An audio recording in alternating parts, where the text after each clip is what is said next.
Welcome to Substance Free 02043, brought to you by Hingham Cares. I'm your host, Kristen Root, and I am Program Director of Hingham Cares. Our mission is to reduce substance use among youth in our community.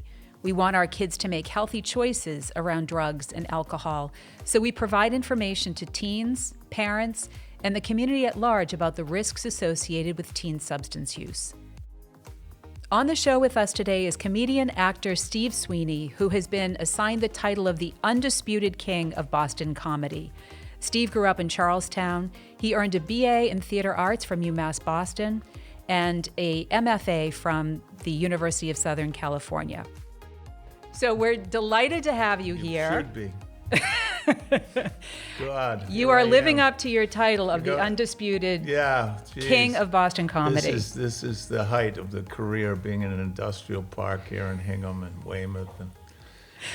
Was there any discussion about the term king, undisputed king of comedy? Were you emperor? You know, it's was like that when thrown people out? introduce me as a legend. Here he is, legendary comedian, and I say, I'm not dead.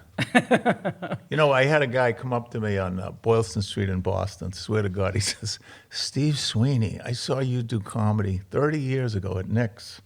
Do you remember me? Oh, yeah, Jesus. That's all I've thought about. Now I can go on with my life. Do you mind if I give you a hug? So, yeah, I started as an actor, and I fell into comedy, and this connects to substance abuse, actually. Mm-hmm. So I should say right off, I'm clean and sober 30 years, but I work in the field. I work in jails. I did a program for kids. But anyway, when I was an actor, a stage actor, I mean, I've done a lot of films. I've done almost 30. I just did a fantastic movie. It's called The Greatest Beer Run Ever. It's about a neighborhood in Manhattan that keeps losing people. Have you seen it by any chance? Any of you should see it. Russell Crowe, Bill Murray. Mm-hmm. The guy goes over to visit his friends. It's about war and about learning about it. Anyway, so when you do stage work, you have to learn your lines. It's a very disciplined craft, and I was okay. And then when I started doing stand-up, which I fell into, of course, there weren't even any comedy clubs. It takes place in bars and restaurants. So then I was around booze, and it's kind of a long story there. But when I talk to kids, like, what I've found is kids or young people that have a goal, okay, they're less susceptible to peer pressure. You know what I mean? You're right. So, you know, we went in and we did role plays, refusal skills, and goal setting, very important. When you say you went in, where did you go? Well, we went everywhere. I had a program, it's called Speakers for Hope, which I partnered with the Gavin Foundation. So we went into Dorchester High School. I went into boys clubs and girls clubs. I went into Charlestown High, where I graduated from, and Plymouth. I mean, I was all over the state. But when you find out what you're passionate about at that age, it gives you something that you can get high off, because we all want to get high, you know. But like for me, it was acting. As soon as I got on stage and I felt that rush, it got me that feeling that drugs were supposed to give you. So when did you substitute that feeling for drugs? Well, you know what it was? It was more like I would enhance it, you know. I come from, you know, alcoholism is in my family. So it's a very, it's a strange kind of phenomenon that you can't explain unless you are one, you know. It's the kind of thing where you drink to change how you feel. You don't drink to be social. It starts to have a life of its own, and you realize you can't stop. It becomes an obsession, almost. Well, what we say is it's an obsessive-compulsive personality disorder. In other words, the obsession is thinking about it, but the compulsion is once you start. So did you use substances when you were younger, or No, did it start? I'll tell you what happened, though. I experimented when I was a kid. You know what I always say is, if I was growing up now in Charlestown, I would be doing all of these horrible drugs that are out there, the opiates, because we just did whatever was in front of us, you know? So I did LSD, and oh my God. I experimented, but when I was 19, I became an actor, and I was very disciplined. My work was my drug. And it's a consuming thing to learn a part. You learn the part, you learn your lines, you go to rehearsal, you try to physicalize it. You know, in my comedy, my heroes were like Lily Tomlin and Gilda Radner and Jonathan Winters, Peter Sellers as an actor. So I do character work so I would become these guys, and I still do that. I do Fauci. We weren't ready at that particular time for that particular. Anyway, then I got involved in stand-up, and we were working at a place in Cambridge called the Ding Ho Restaurant. It was a Chinese restaurant, and then it started. You know, the Mai Tais, and there was an actual drink called the Suffering Bastard. I mean, how's that for a prelude to addiction? So it was the 80s, and cocaine was not supposed to be addictive, you know. I really did hear that cocaine was not addictive. I think they say that about every new substance or every when I was at substance. CLX, I had a kid who was interning, and he was doing ecstasy, right? And he was the nicest kid too. And he said, and I'll go to a club, and all I need is water, and I start to feel my body, and I dance, you know, and I have this connection. I said, wow. So there's absolutely no downside to this. He said, no. I said, well, when was the last time you slept, by the way? It was 3 days ago, right? And he got arrested. The Patriots won the Super Bowl. He got arrested running through the fence naked. Anyway, so every generation has the misinformation. So my addiction got worse and worse. And it was a feeling that I can't describe except that I became, there's no such word, but I became deader inside. I just drained. And you know, when you're talking to kids, which I still do, they always think there's this moment. Well, what made you stop? And for me, it wasn't this dramatic moment. It was what we say in the program is I get sick and tired of being sick and tired. Now, the other thing I say to kids, and I hope some of them are listening, is I was at the comic strip in New York, and everybody was doing coke. And I remember really clearly that Eddie Murphy turned it down. He understood it's a business and it's a craft and it's something you have to focus on in order to get better at it. And his career just went through the roof. You know, now I had a lot of success. I did HBO Young Comedians, then I got a call to do the Letterman show and all this. I just really remember that. You know, I remember it's like I work at Plymouth House of Corrections, you know, and a lot of the guys there, they want to do what they do. And I say to them, look, you're all addicted to something. You know, it's like, no, not me, you know. I said, okay, the fast money, right? So, you know, they sell drugs. Some of them do drugs, guns, all kinds of stuff. But in the same time, what I've heard over the years, it's been 10 years for me working in jails now, at Dedham, Springfield, Plymouth, is the thing I really want to do is be a good father, right? So they don't see any contradiction, you know. Oh, that's what you've heard them say. Yeah. I just want to be a good father. Yeah. Oh, yeah. They want to be a good father, but they want to make money quick. Right. You know, it's called fast money. So what I say to them is, you got to go to Home Depot. You got to work 40 hours, and you got to look at your check like everybody else and say, I can't believe this is so small. You know, that's called 9 to 5, but you can sleep at night. But I've learned so much from the job. Well, you've touched on two things that we talk about with Hingham Cares with regard to prevention. Two mitigating factors are accessibility and modeling. So you mentioned that if you had grown up in Charlestown now, you'd be doing some of the drugs that are available now because they'd be accessible. And then you also just said that you want these adults to be modeling good behavior for their kids, regardless of whether it's substances or something else. One place I used to go when I had my kids' programs a lot was Scituate High School. And Scituate had a big drug problem. So the first thing you have to do is you have to break the denial. You can't deal with something unless you admit it exists. With all its faults, when I came home, there were people at home. So after school, if a kid doesn't have somebody at home, sometimes there's a lot of stuff, you know. And they always say there's nothing to do. That's one thing kids always say, there's nothing to do. And it's very important to learn how to do nothing. It's important to take a walk in the woods. It's important to this is what I used to tell them, you rent a kayak down the Norwell River, you play basketball, you do things. And then it's the adult's job to provide those things to do. Right. There's a lot of stuff. You know, the main thing when I was talking to kids is like, you walk in, I'd be walking into Dort High, and these places, oh, what's this old white guy going to tell us, right? So then I say, well, I did a movie with Denzel Washington called The Equalizer. And I shut up. And all of a sudden, I got a little bit of cred. But so my program, what we did was we had kids talk to other kids. And I had a girl from Charlestown. She was a hockey player. She was up for the Olympics, and she started robbing banks. Do you believe that? Young girl. She did time. Then I had another girl from Charlestown, you know, and kids listen to other kids. And was that substance related? Yeah, that's what the whole program was. Are you listening, Kristen? I mean, the criminal behavior. I'm paying attention. Yes. It's really not just about the kids.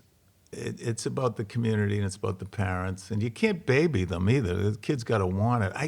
I can't tell you, Kristen, how many kids I had in jail. You know, that's what's happened. You mean like a generational thing was happening? Yeah, friends of mine's sons were in jail. Oh, okay. I thought you meant people that you had worked with 30 years ago. Now all of a sudden they're have kids. Some coffee. Pay attention. Jesus Christ. Is this ADD show? Oh, my God. Duly diagnosed here.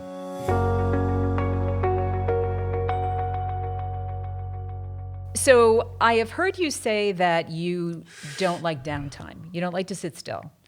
I never said that. Well, you've been fidgeting this whole time. So I think I didn't come to Hingham to be attacked for my fidgeting. No. But there are no, lots of I other did things not that you say could have that done. I don't like downtime. What I said you told was Joe Rogan something to that effect. What I said was the kids, which is why we're doing this. A lot of them say there's nothing to do. It is a challenge sometimes for people to relax and just be in the moment. But when you're 17 years old, you know, you want to do stuff. But you said something to the effect of you started doing this kind of work to fill this extra time that you had. Yes, yeah. Well, it not just the time, but to balance my life, because when you're an actor, a comedian, you're so freaking self-centered. It's unbelievable, you know. Right. I'm not much, but it's all I think about, right? You know what I mean? You know what I mean? And it's like Marlon Brando said this about an actor. He said, an actor is a guy who's waiting for you to finish so he can talk about himself again. So it's good for me. It gets me out of my head. I used to teach college. I taught at Suffolk. I taught at UMass. I have a master's in screenwriting, and I like teaching. It gets me out of myself. I used to teach the first grade, believe it or not, in No kidding. Los Angeles. Oh, my goodness. What a frightening thought. I can see the terror on her face. Where are those children now?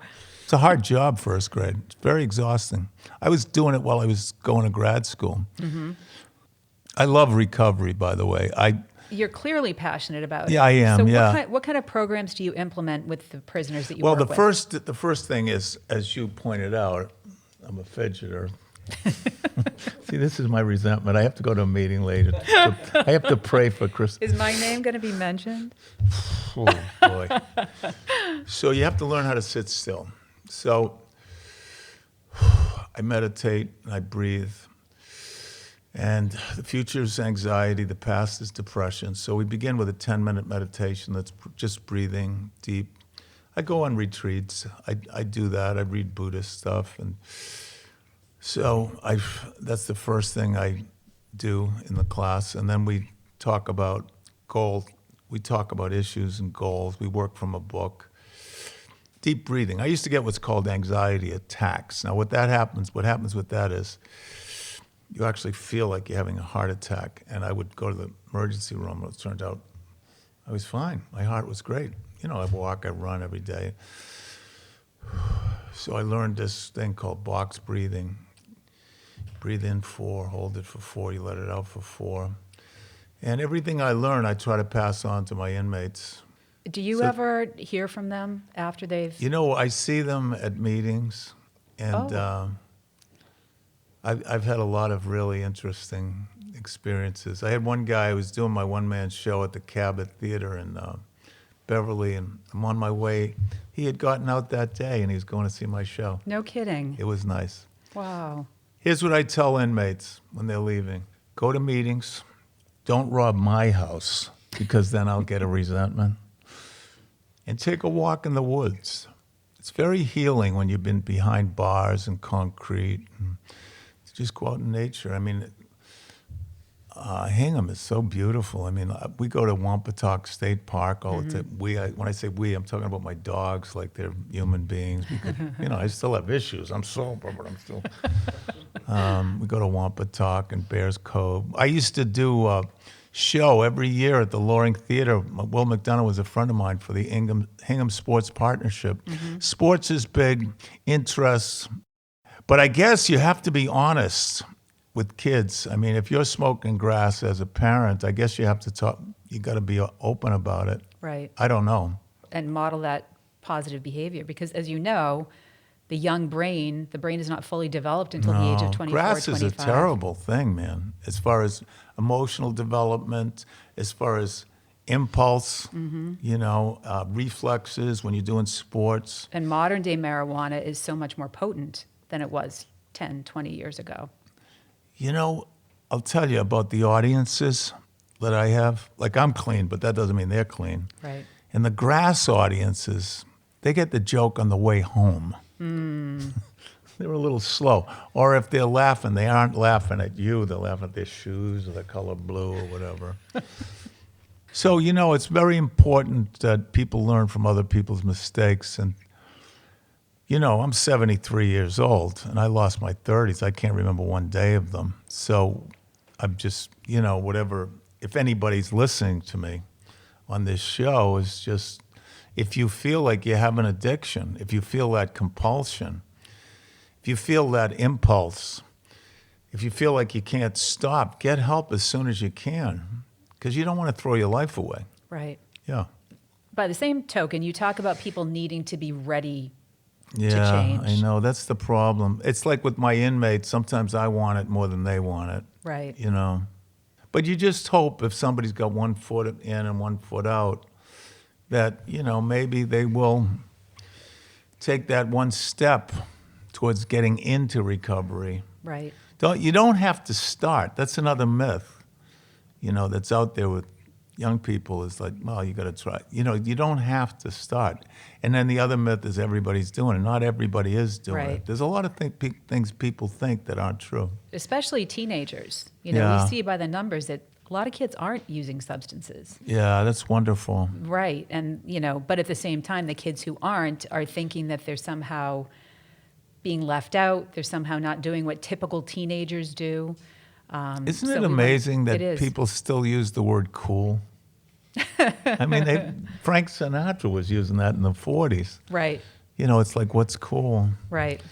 But sometimes, one of the main things is that your peers, who do you hang with, and get people that are interested in what you're doing. Like when I got into theater when I was in college, boy, that was me. Wow, I loved it. And you find other people that love to do it. And you went to UMass Boston. Went to UMass Boston, then I went to USC for graduate work, and then I came back to UMass to get a master's in counseling. So then I wonder why I haven't had a successful relationship, because I'm an achiever. I belong in Hingham, for crying out loud. Don't throw me out, by the way, when you see me here.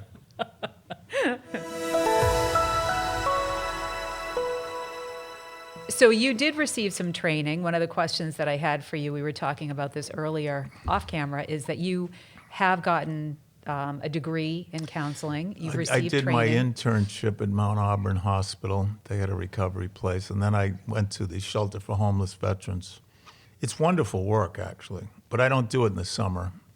Enough with the jails in the summer. Every summer I go to national parks. Last summer I did a 2-week hiking tour in Alaska. Nice. In May, I'm going to do a hiking tour. And I've never been to Big Sur in California, so there's a hiking tour from Santa Cruz to Monterey. And the whole world opens up when you're not using, and, life is exciting. You said in an interview that you feel well rested Oh my God! in recovery. When I went into High Point, you gather around in a group and you say, well, what do you want? And guys want the family back. Somebody wants their job, whatever. And I said, I just want to be able to rest. I was so exhausted. It's like a full-time job, drinking and drugging, you know? And then I was 6 months sober, and I woke up one day and I said, wow, what is this feeling? I was well rested, you know? How long had you been using at that point? Oh, Jesus. 30 years. I drank for 30 years, and I drank and did coke for 20. So I was tired. It's exhausting. And it's a waste of time. Right.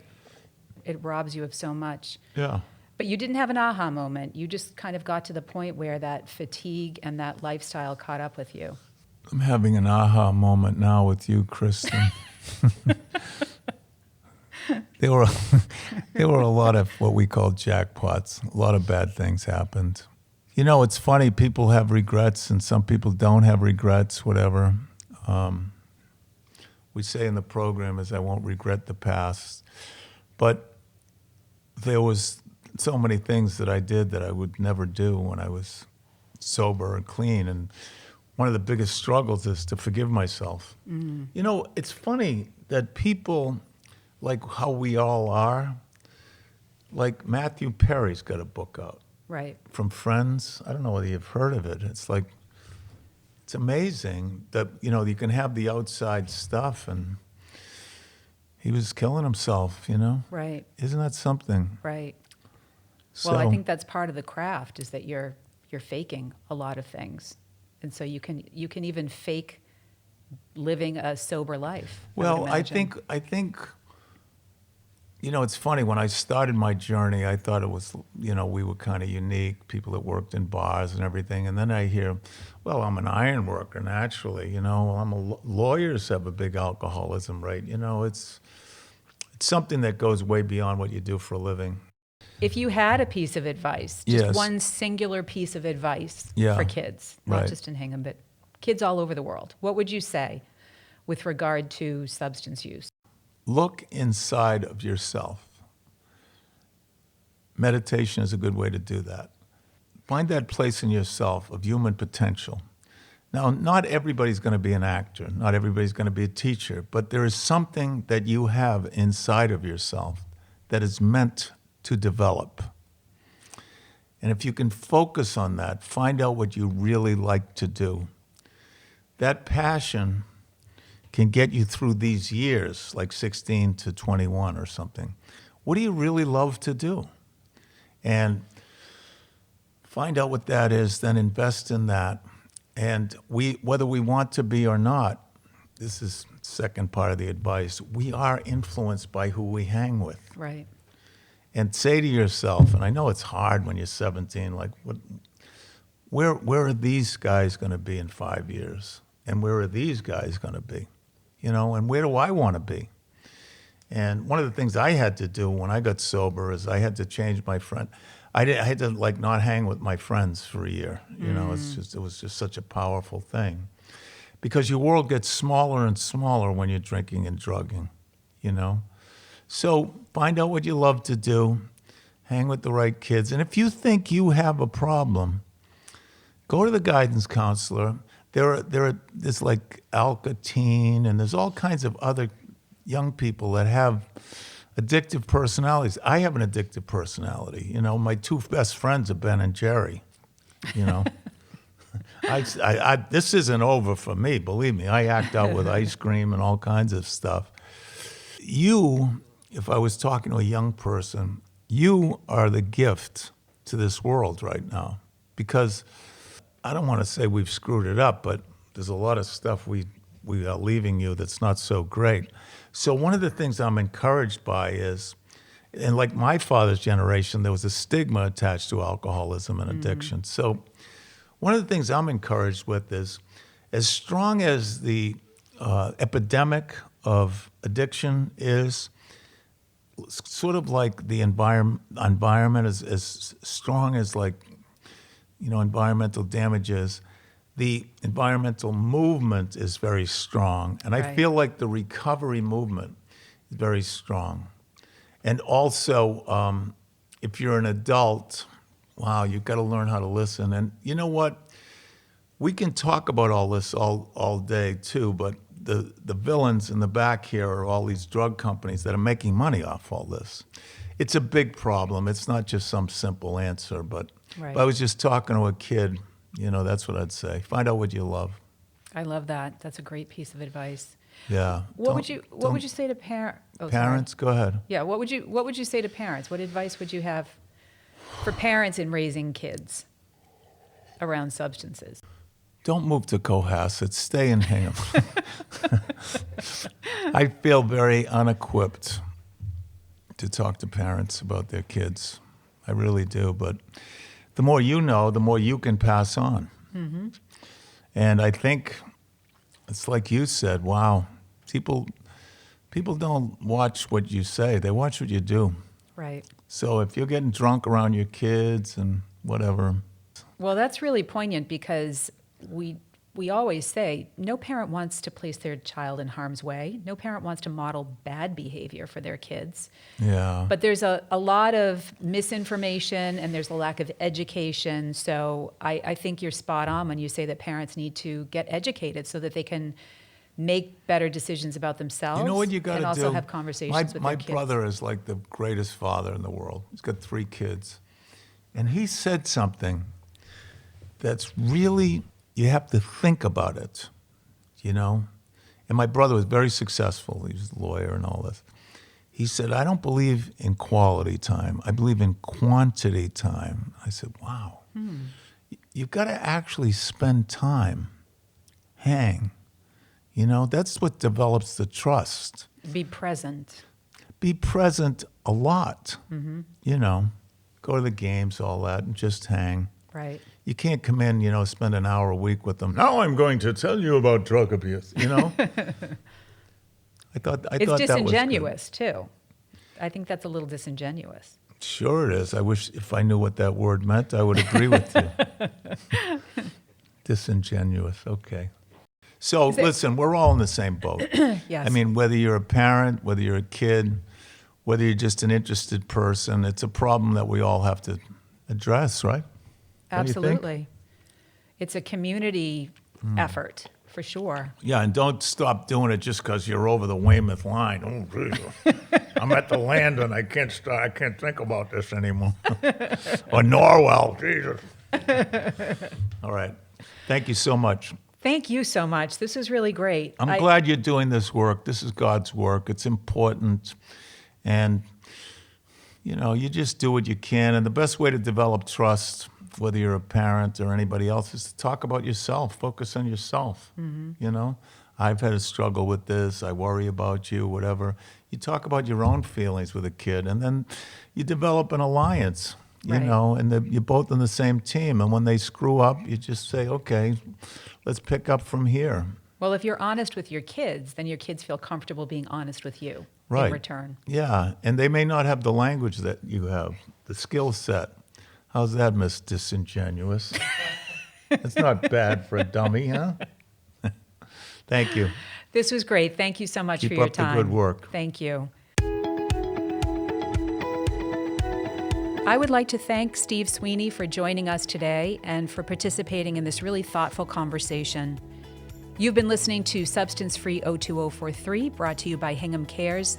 I'm your host, Kristen Root, and I hope you will join us again. For more info or to get involved, go to hinghamcares.org.